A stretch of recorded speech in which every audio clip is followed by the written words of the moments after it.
नमस्कार दोस्तों। तो कैसे हैं आप लोग। और मैं चेतन वर्मा आप सभी का स्वागत करता हूं मैथ और बड़ी यूट्यूब चैनल में।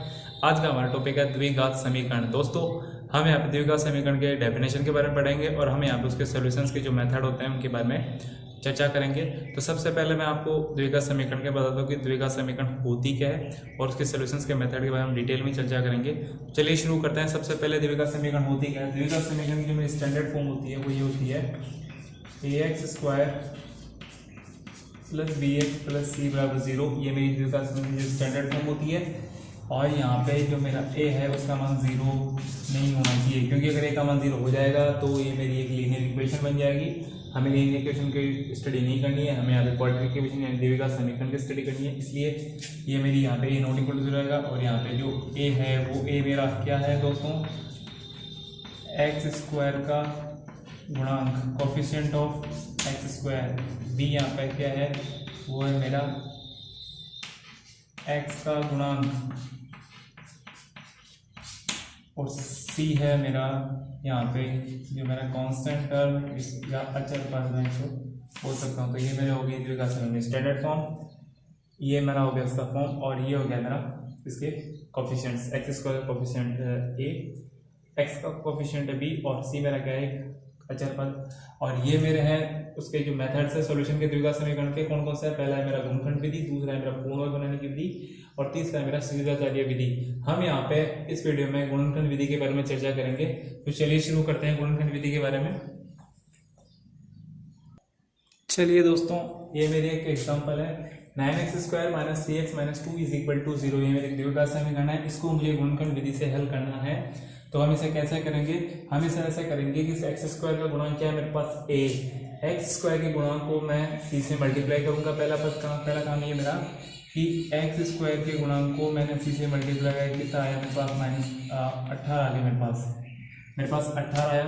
अब मैं क्या करूंगा, 18 के ऐसे गुणनखंड करूंगा, 18 के ऐसे टुकड़े करूंगा जिनको जोड़ने या घटाने पर कितना है 3।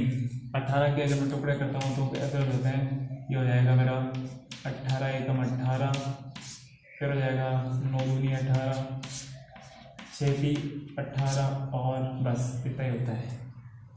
इसके बाद अब यहाँ पे देखो कि कौन से टुकड़े के अंदर जोड़ने या घटाने पे 3 आ जाए। 3 में 2 जोड़ूंगा 5 जाएगा, ये टुकड़ा भी नहीं घटाऊंगा तो 1 आएगा। 18 में ये नहीं, ये आ रहा है मेरा 6 में से 3 घटाऊंगा तो मेरा कितना आएगा 3। तो दोस्तों मैं यहाँ पे क्या करूँगा, मैं यहाँ पे इसको तो मैंने ऐसा का ऐसा लिख देना है। फिर यहाँ पे क्या है, मैं इस 3x को तोड़ूंगा किस फॉर्म में, 6x + 3x की फॉर्म में इसको तोड़ूंगा। यहाँ पे मेरे पास कितने पत्ते दोस्तों, यहाँ पे मेरे पास 3 पत्ते, 1 2 3, यहाँ पे 3 पत्ते। अब मेरे को जब मैं 3x को इस फॉर्म में तोड़ा, 6 × 3 की फॉर्म में तोड़ा तो क्या मिलेगा मेरे को -6x + 3x। ऐसा हुआ चिन्ह घटाऊंगा तो वापस क्या जाएगा -3x। अब मेरे पास कितने पद हो गए, मेरे पास यहाँ पे पद हो गए 4 पद हो गए। अब मैं क्या करूँगा, कुछ इसमें से और कुछ इसमें से। जब मैं इस पद की बात करता हूँ, इन दोनों पदों की बात करता हूँ, यहाँ से दोस्तों मेरे पास कॉमन क्या आ रहा है, कॉमन का मतलब होता है जो इस पद में भी हो, इस पद यहाँ से मेरे पास को बना रहा है 3x को बना रहा है। यहाँ पे जब मैं इसमें इसका भाग दूंगा तो क्या हो जाएगा 3 3 9 और ये x, और ये कितनी बार जाएगा दोस्तों 2 बार। कितना बचा 3x - 2। अब इस पद में से क्या कॉमन लूँ, इन दोनों में से क्या कॉमन लूँगा, इन दोनों में से मेरे को कुछ भी कॉमन नहीं आ रहा। अगर कुछ भी कॉमन नहीं आता तो मेरा क्या था, हमेशा एक कॉमन आता है और एक कॉमन लूँगा तो मेरे पास क्या बचेगा, ऐसा करते ही वापस पता जाएगा मेरे पास ये आ गया। अब मैं क्या करूँगा, वापस मेरे पास 2 पद हो गए, एक पद ये और एक पद ये। अब इन दोनों पदों में से क्या कॉमन आ रहा है दोस्तों, वो इस पद में आ रहा है 3x - 2 और इसमें आ रहा है 3x - 2। बच्चों दोस्तों दोनों पद में 3x - 2 है तो मैं यहाँ से 3x - 2 कॉमन लूँगा तो मेरे पास यहाँ से क्या बचेगा, एक तो बचेगा यहाँ से 3x और एक यहाँ से बचेगा 1। ये मेरे पास बच जाएगा, ये हो गया 0 = 3। अब मेरे पास इस द्विघात समीकरण के टुकड़े मिल गए मेरे को। हाँ, अब मैं क्या करूँगा, इन दोनों को पर्टिकुलरली 0 के बराबर पुट करूँगा। जब मैं इन दोनों को पर्टिकुलर 0 के बराबर पुट करूँगा तो जब मैं एक 3x - 2 को 0 के बराबर पुट करूँगा तो मेरे को x का मान क्या मिलेगा, मेरे को x का मान मिलेगा 2/3। इस 2 का पक्षांतर करूँगा, ये प्लस में जाएगा और ये मल्टीप्लीकेशन का बटा में जाएगा तो मेरे को कितना मान मिल गया, मेरे को x का मान मिल गया 2/3 और एक है मेरे पास 3x + 1 = 0 तो x का मान मिलेगा मेरे को -1/3। तो ये दोस्तों x = 2/3 और x = -1/3 मेरे इस द्विघात समीकरण क्या हो गए, मूल हो गए। ये मेरा एक बहुत ही आसान सा एग्जाम्पल हुआ। हम कुछ एग्जाम्पल कोट करेंगे, तो चलिए शुरू करते हैं।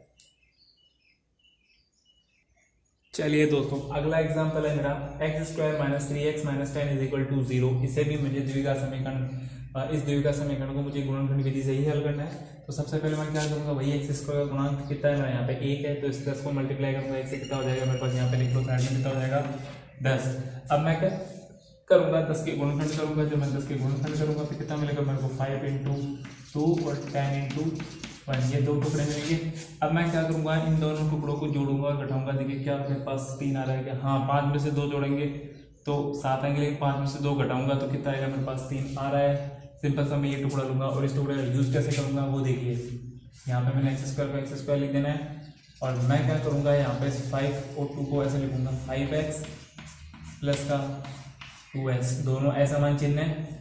5 में से 2 जाएंगे तो कितना बचेगा 3, और चिन्ह बड़ी संख्या का जाएगा हो जाएगा माइनस। ये मेरा सही है, इसके आगे मैंने लिख दिया माइनस का 0। अब यहाँ पे मेरे पास वापस 2 पद आ गए और ये 2 पद कितने हो गए, 4 पद। यहाँ पे कितने पद थे, 4 पद हो गए। अब इसमें से यहाँ से कुछ कॉमन लूंगा, इन दोनों में से मैं यहाँ पे कुछ कॉमन लूंगा। दोस्तों यहाँ पे मेरे पास क्या कॉमन आ रहा है, यहाँ पे मेरे पास आ रहा है x कॉमन, क्या बच गया मेरे पास, x - 5। जब मैं यहाँ पे कॉमन लूंगा कितना लूंगा, 2, तो यहाँ पे क्या बचेगा मेरे पास, x - 5 = 0। देखिए दोस्तों, अब मेरे पास वापस 2 पद आ गए, एक पद ये हो गया, एक पद ये हो गया। इन दोनों पदों में से क्या कॉमन आ रहा है, x - 5 यहाँ से कॉमन आ रहा है। जब मैं यहाँ से x - 5 कॉमन लूंगा तो मेरे पास क्या बचेगा, मेरे पास बचेगा यहाँ से तो बचेगा x और यहाँ से बचेगा 2 = 0। ये मेरे गुणनखंड हो गए इस द्विघात समीकरण के। अब मैं क्या करूंगा, इन दोनों को पर्टिकुलर 0 के बराबर पुट करूंगा तो मेरे को वैल्यूज मिल जाएगी। जब मैं यहाँ पे x - 5 को 0 के बराबर पुट करूंगा तो x का मान क्या मिलेगा मेरे को, 5। और जब मैं x + 2 बराबर इसको 0 के बराबर पुट करूंगा तो x का मान क्या मिलेगा मेरे को, -2।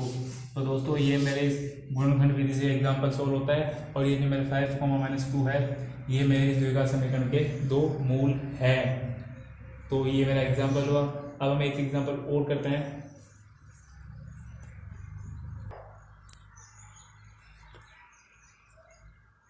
चलिए दोस्तों, अगला एग्जाम्पल है मेरा x² - 8x + 16।